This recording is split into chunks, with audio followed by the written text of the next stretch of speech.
Assalamualaikum warahmatullahi wabarakatuh. Pernahkah kamu merasa capek? Bekerja setiap hari, bangun pagi, pulang malam, mengejar target, membayar cicilan, mengumpulkan uang. Namun ketika semuanya tercapai, tetap terasa kosong. Kita hidup di zaman serba cepat. Semua berlomba, semua ingin lebih kaya, lebih sukses, lebih terkenal. Banyak dari kita terjebak dalam rutinitas. Pagi berangkat kerja, sore terjebak macet, malam baru sampai rumah. Besoknya ulang lagi. Ketika akhir pekan dipakai untuk tidur karena kelelahan. Coba kita jujur dengan diri kita sendiri. Kita sibuk cari uang, tapi jarang sempat sholat tepat waktu. Kita punya waktu untuk meeting berjam-jam, tapi tak sempat membaca Al-Quran barang 5 menit pun. Dan anehnya, walaupun kita kejar dunia siang dan malam, hasilnya tidak pernah cukup. Gaji naik, kebutuhan ikut naik. Barang dibeli, bahagia sebentar, lalu merasa kosong lagi. Ini bukan masalah waktu atau uang, ini adalah masalah tujuan hidup. Allah sudah ingatkan kita berkali-kali dalam Al-Quran. Ketahuilah, sesungguhnya kehidupan dunia ini hanyalah permainan dan senda gurau, perhiasan, saling berbangga-bangga di antara kalian, serta berlomba-lomba dalam kekayaan dan anak-anak. Quran Surat Al-Hadid ayat 20. Semua ini, jabatan, kekayaan, pengakuan, seperti pasir di tangan. Semakin dikejar, semakin lepas. Karena hakikat dunia itu bukan untuk dimiliki, tapi untuk diuji. Dunia hanya digenggam, bukan di dalam hati. Dunia hanya tempat ujian, seperti ujian sekolah. Kalau kita terlalu sibuk menghias meja ujian, kita bisa lupa mengisi jawabannya.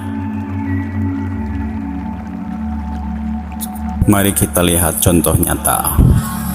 Ada orang yang bekerja keras siang malam demi beli rumah besar. Begitu rumah selesai dibangun, tak lama dia jatuh sakit. Rumah jadi sepi dan akhirnya ia tak sempat tinggal lama di sana. Ada pula yang menabung bertahun-tahun untuk liburan impian. Tapi saat waktu libur tiba, dia justru stres karena urusan kantor terus menekan. Atau yang lebih sederhana, seorang beli ponsel mahal demi terlihat update, tapi beberapa bulan kemudian model baru keluar dan dia merasa tertinggal lagi. Capek karena hidupnya tergantung pengakuan orang lain. Itulah dunia. Kita kira mengejar dunia akan memuaskan, tapi yang terjadi justru sebaliknya. Kita jadi budak target, budak citra, dan budak ekspektasi. Rasulullah SAW bersabda, "Perbanyaklah mengingat penghancur kenikmatan, yaitu kematian."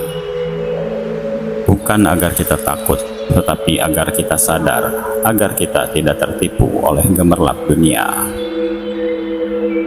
Bayangkan kamu sedang main game, tetapi lupa itu cuma game. Lalu kamu habiskan semua energi dan waktu untuk menang, tetapi lupa bahwa hidupmu yang sebenarnya adalah di luar sana. Begitulah dunia. Dunia ini bukan tempat tinggal selamanya. Ini hanya level, hanya stage. Yang abadi adalah akhirat. Saudaraku, Islam tidak melarang kita bekerja, sukses, kaya, dan menikmati hidup. Tetapi jangan sampai tujuan hidup kita hanya dunia. Kerja iya, tapi jangan lupa ibadah. Cari rezeki iya, tapi jangan lupa sedekah. Bangun rumah di dunia boleh, tetapi jangan lupakan rumah di akhirat. Karena dunia ini akan pergi, dan semua yang kita kejar akan kita tinggalkan. Kita hanya tamu di dunia ini, dan tamu pasti akan pulang. Maka sebelum Allah panggil kita kembali, mari kita tanya diri sendiri, apa bekal yang sudah aku siapkan untuk pulang? Semoga kita semua tidak termasuk orang yang sibuk hanya menanam di dunia, tapi pulang ke akhirat dengan tangan kosong, tanpa amal dan bekal untuk kembali pulang kepada Allah. Amin ya Allah ya Rabbal Alamin. Assalamualaikum warahmatullahi wabarakatuh.